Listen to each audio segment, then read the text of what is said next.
Voilà, aujourd'hui ce sera un mélange de goût, mélange de genre. Voilà. Donc il va falloir une brique de 20 centilitres de crème de noix de coco. J'ai mis environ 400 grammes, 350 grammes de blanc de poulet, d'aiguillettes de poulet coupées en petits morceaux. Des fans de chou rave que j'ai fait blanchir. D'abord d'énerver, bien sûr, blanchi, et puis j'ai donné des coups de ciseaux pour, euh, pour que ce soit un petit morceau.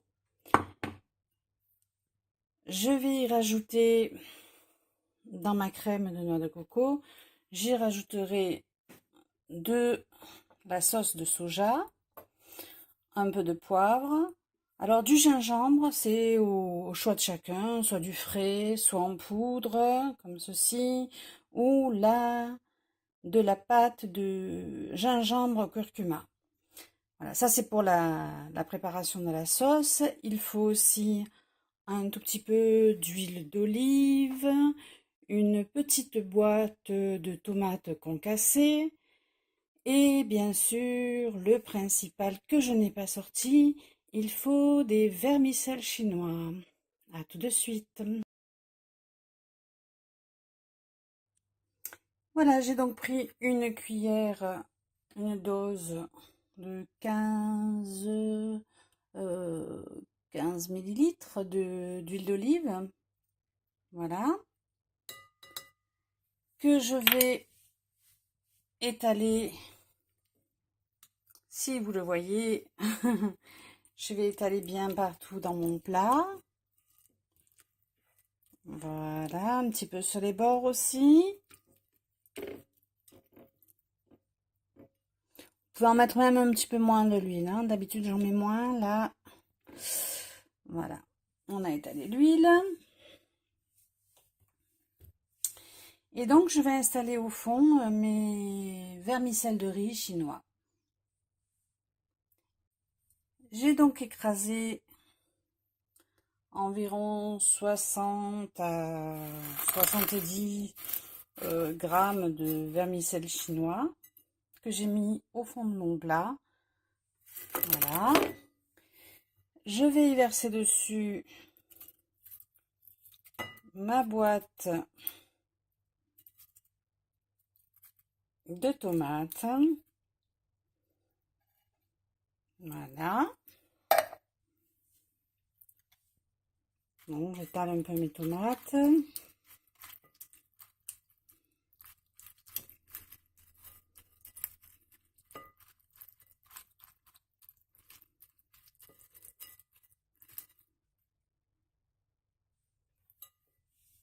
Je vais y installer mon poulet qui est détaillé en petits cubes.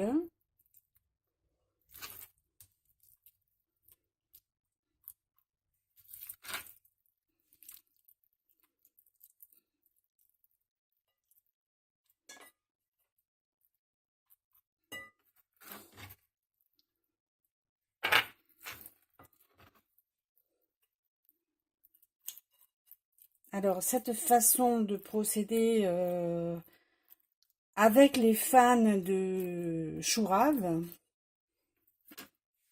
est un peu est une première pour moi. D'habitude, je fais la même chose, mais sans le chou rave. Donc, j'ai installé mon poulet. Je vais y ajouter donc le chou rave que j'ai tout d'abord blanchi dans une casserole en les trempant quelques minutes dans une casserole de bouillante. Je les avais dénervés. Ensuite, je les ai égouttées. J'ai donné quelques coups de ciseaux pour avoir des morceaux plus petits. Voilà. Je vais donc mettre mes fans de chou rave. Bon, je ne sais pas ce que ça va donner la vidéo. Bon, j'installe mes fans et je vous reprends. Alors, les fans de chou rave blanchi et détaillé en morceaux sont installés sur le poulet. Je vais mettre maintenant l'équivalent de deux toutes petites endives coupées en lamelles. Bon, ben je vois, vu la taille de mon plat, je ne mettrai pas mes haricots, mes pousses de haricots mango comme je mets d'habitude. Mais on va dire que j'ai mis des fans. Cette fois, ça change. Voilà. Et là-dessus, je vais faire la préparation de crème de noix de coco, sauce de soja, gingembre,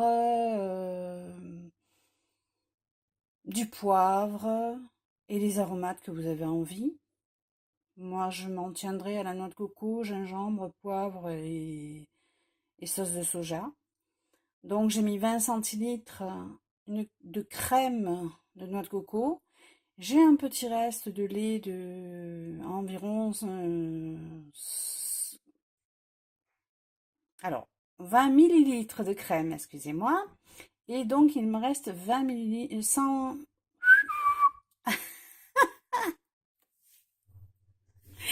Il me reste donc 10 millilitres de lait de ma préparation pour le gâteau de pain que je vais mettre. Alors voilà pour ma sauce. J'ai donc mis une petite brique de crème de noix de coco de 20 millilitres. Et j'ai rajouté mon restant de lait de coco, à peu près 10 millilitres.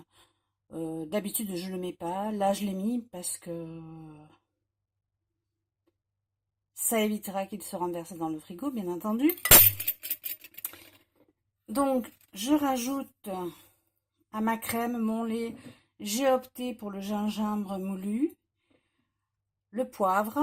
Et maintenant, je vais rajouter la sauce de soja.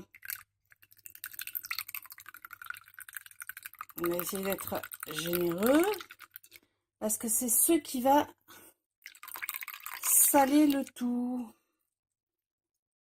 Voilà, je n'ai pas trop mesuré mon soja. Ça dépend de si vous aimez beaucoup salé, pas trop salé. Mais toujours la bouteille était neuve. Et voilà donc, si j'arrive à la trouver, voilà ce qu'il en reste. Voilà. Je vais donc mélanger tout ça.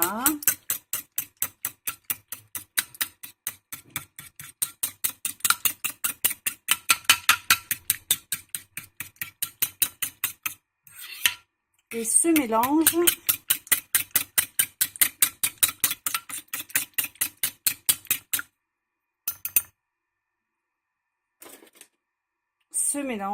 je vais le faire couler sur mes endives, sur mon plat. Je vais bien le répartir.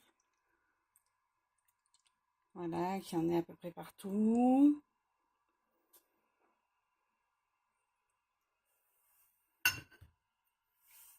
Et je vais le mettre au four. Mais d'abord, je vais un petit peu étaler parce que travailler avec une main, c'est pas terrible. Et ma sauce, c'est pas partout. Donc, ça mouille un petit peu. Voilà. Et c'est comme ça que ça va partir au four. Mon plat est au four. Et je vais donc le programmer pour qu'il finisse de cuire à l'heure de notre repas. Je vais le laisser cuire. Bon, je l'ai mis à four froid. Je vais l'envoyer pour une demi-heure, le temps de chauffe, le temps de cuisson. Et bien sûr, je contrôlerai la cuisson. Si vous aimez les pâtes grillées, un petit peu grillées, il faudra le laisser plus longtemps pour que les pâtes sèchent un peu, parce que sinon elles seront humides avec la tomate et le lait de coco. Voilà. Mon gratin de pâte cuit et il est bientôt prêt. Nous passerons à table dès que ce sera cuit. 13h18 comme prévu. Mon gratin saveur des goûts est prêt. Nous allons pouvoir le déguster et vous dire ce que nous pensons des fans de chou rave.